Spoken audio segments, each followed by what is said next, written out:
I want to move on to a bit of a lighter note, and it's farewell to the Redskins nickname, a nickname that stood from 1933 to 2020.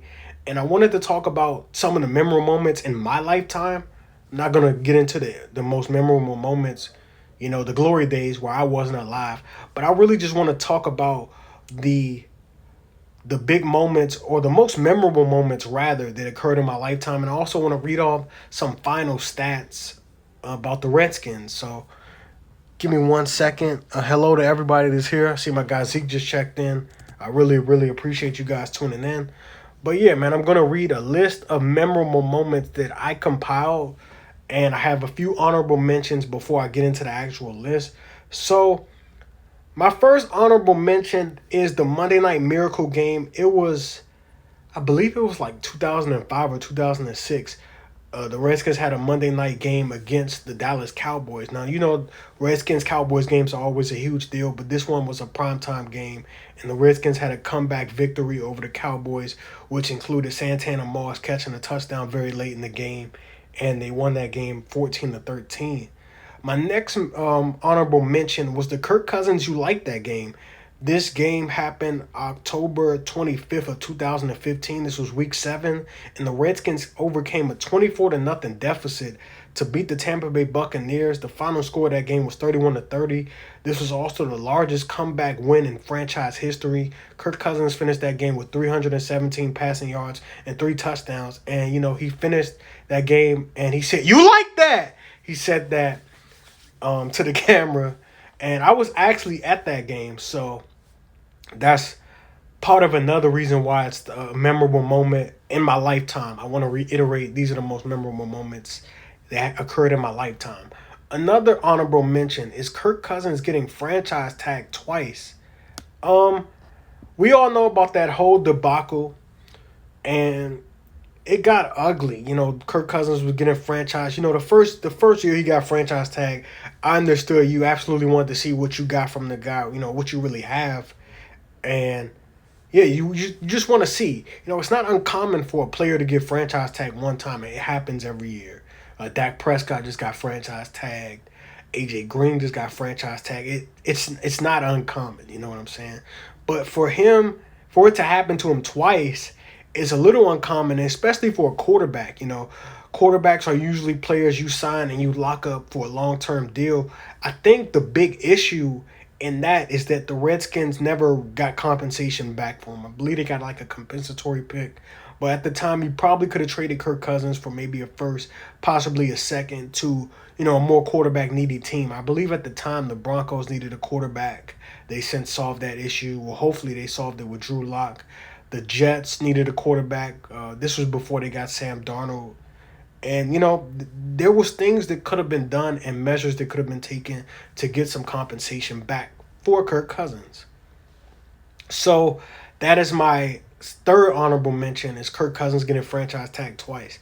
Now let's get into my top 5. These are my personal top 5, so I know I probably have at least 3 or 4 moments that happened that you all might agree with. So again, if you're just tuning in, these are my top 5 most memorable moments in my lifetime. I'm 25 years old, so since 1995, these, in my opinion, are the most memorable moments in Redskins franchise history. So, number 5, I have Clinton Portis getting traded to the Washington Redskins for Champ Bailey. This trade happened back in 2004, and at the time, Champ Bailey was an All-Pro corner, and he went on to retire and be inducted into the Hall of Fame. And Clinton Portis was a young up-and-coming running back who had a monster game. I don't remember who he played, but he had like 5 touchdowns, and he threw in a World Heavyweight Championship belt and all of that. And I remember him getting traded. And I remember when he first came to the Redskins, me and my dad went to go meet him at a meet and greet at Circuit City, and he signed my football. I still have that football. But yeah, man, Clinton Portis, he went on to have a decent career. Rushed for over 1,000 yards like 4 or 5 times in his 7-year career with the Skins. And he has since retired. Champ Bailey, as I mentioned, he went on to play for a decade for the Denver Broncos and was inducted into the Hall of Fame. And I guess you can say the Broncos won that trade, but Clinton Portis did have some productive years. But The Redskins haven't had a shutdown corner since Champ Bailey. They did get guys like Josh Norman. That experiment was a failure. And they also had D'Angelo Hall for a while. He was solid for the Skins. And yeah, man, that's my first memorable moment. That's in my top five. Clinton Porter's getting traded to the Redskins for Champ Bailey back in 2004. For those of you just tuning in, my guy Xavier just checked in. My guy Darius just checked in. My guy Rob just checked in. And yeah, man, someone said the Monday Night Massacre is their favorite moment, most memorable moment. Yeah, man, that game was ugly, man. That game was ugly. Got blown out by the Philadelphia Eagles early on.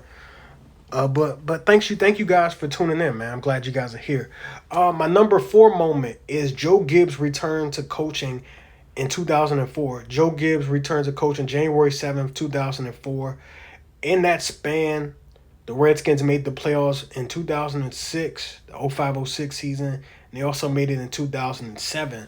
So that was a time where a lot of people, a lot of DC sports fans were really, really excited. They were hoping that Joe Gibbs could replicate the success that the Redskins once had. Obviously, he was the coach of their 3 Super Bowl wins.